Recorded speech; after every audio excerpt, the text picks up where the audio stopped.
There's been lots of incidents across the country that point to the concerns about how do you keep a place as big as a university safe.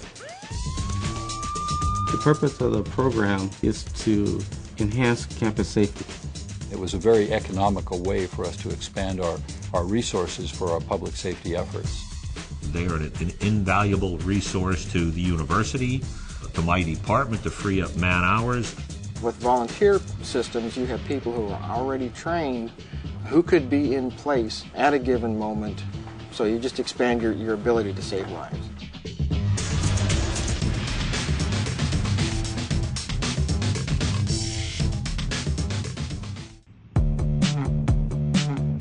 State San Bernardino is one of the fastest growing universities in California. The safety and security of students and faculty of this campus of 20,000 was straining the resources of the university police, but Chief Jimmy Brown had a plan. I wanted to bring the campus community into the police department and implement a citizen volunteer program. It was a very economical way for us to expand our resources for our public safety efforts. They pick up a lot of the duties that also help free our officers to do the other types of police duties. So we started recruiting our volunteers through primarily our criminal justice program. My name is Deborah Parsons. I'm a professor in criminal justice. I'm also a citizen volunteer for the CSUSB Police Department.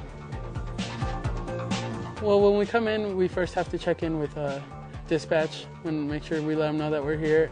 Once we do that, we grab a radio and we go out and walk around campus, make sure everything's okay.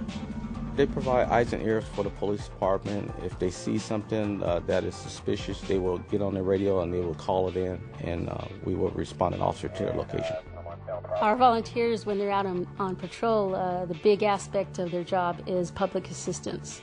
Students here on campus see them with their uniform on and naturally gravitate to them whenever they need help. But they also provide an avenue of input to the police about what's being thought of on campus and how they're perceived. So I think it works in both ways. Yes, we're ready for you.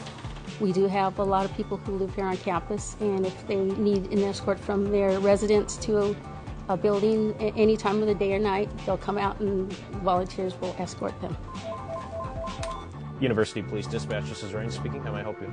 The volunteers play a very big part in dispatch. During the day, the phones can really ring off the hook. Yeah, dispatch can be challenging at times. There's a whole bunch of stuff that you need to keep account of. Medical aid calls for service, people calling in 911. You're covered. We also have chaplain services. They'll come out and ride with our officers.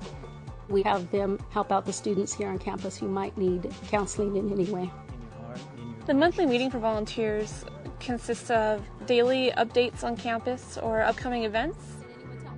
During our monthly meetings, we also go through training updates.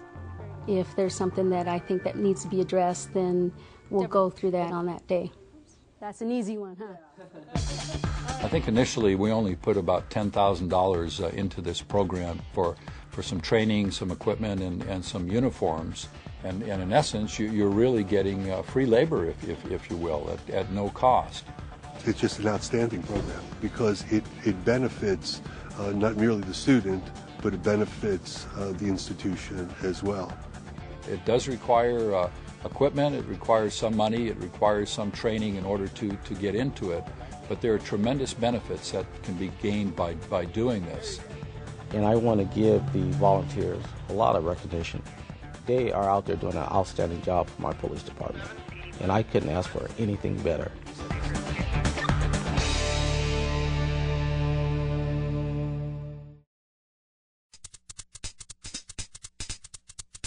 The University of Alaska in Anchorage is home to 15,000 students who attend classes across its sprawling campus. But a recent campus emergency prompted the chief to turn to faculty members for help.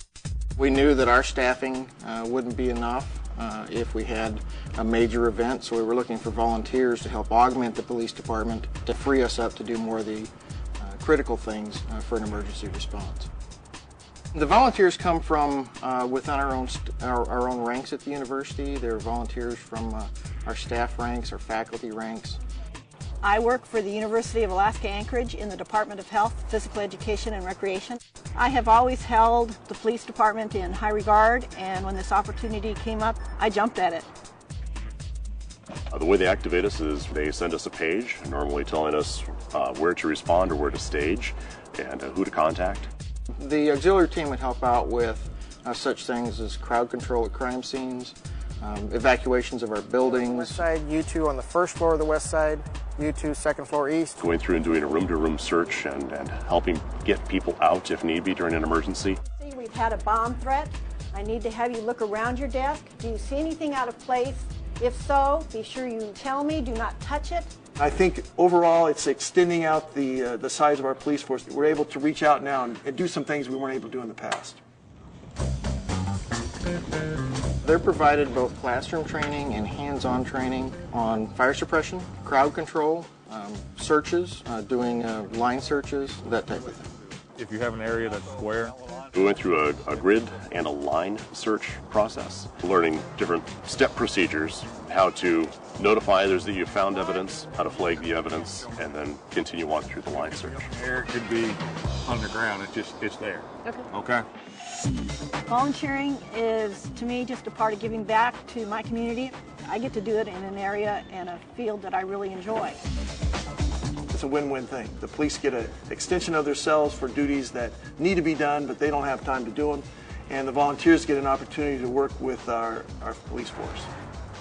There's very little upfront cost, and there's significant benefits to having people who are already trained who could be in place at a given moment. So you just expand your ability to save lives.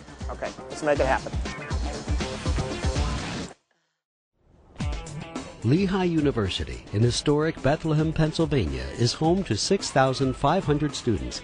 Here, one group of students approached the university police department and asked if they could help.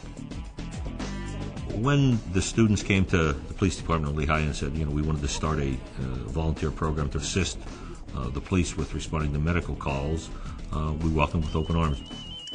947 PD5, go ahead. They first started just a couple of students together with their private vehicles responding to emergency medical calls on campus. And it's blossomed now to well over 40 to 50 members. They're called out at 1, 2, 3, 4, 5 o'clock in the morning, could be in the middle of class. They'll respond to every medical call on campus 365 days a year. Like that, you should definitely get it checked out by a professional, like we said earlier. Anytime we receive a medical call, what happens first, of course, the police are dispatched, and then our police dispatcher immediately dispatches LUEMS. And that's normally an EMT, and then the driver who's also an EMT, and then they have an observer with them. 1, 2. We'll get right up, stop what we're doing, get to the scene, make sure we let the dispatcher know everything that's going on. Breathing or anything? A little lightheadedness. We assess our patients, we take care of them, make them comfortable. Once they arrive on scene, they will make a determination, depending on the condition of the patient, if the paramedics would need to be called. They get there and they treat serious injuries right off the bat. They're there before we can get there, and every minute that they can help a patient is better for the patient. When you do show up to someone that really is in need of help and that you really change, somebody's life, it's not something that can be explained. It's something that you can only live through. A critical element to success of this program is the ability and the capacity for our students to take leadership roles. All right, guys, welcome to the third meeting of the semester.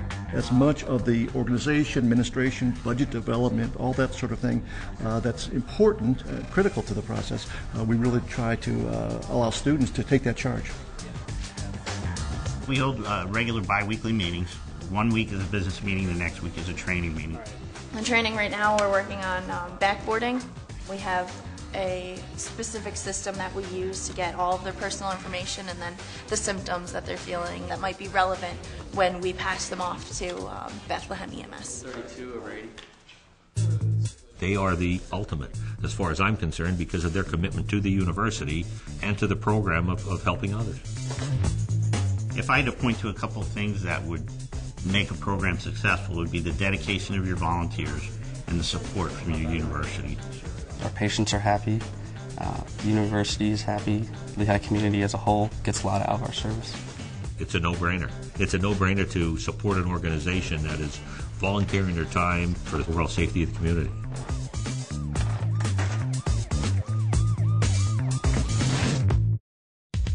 Volunteers are helping law enforcement to leverage resources to improve safety and security on campuses across the country. They are an invaluable resource to the university, to my department to free up man hours.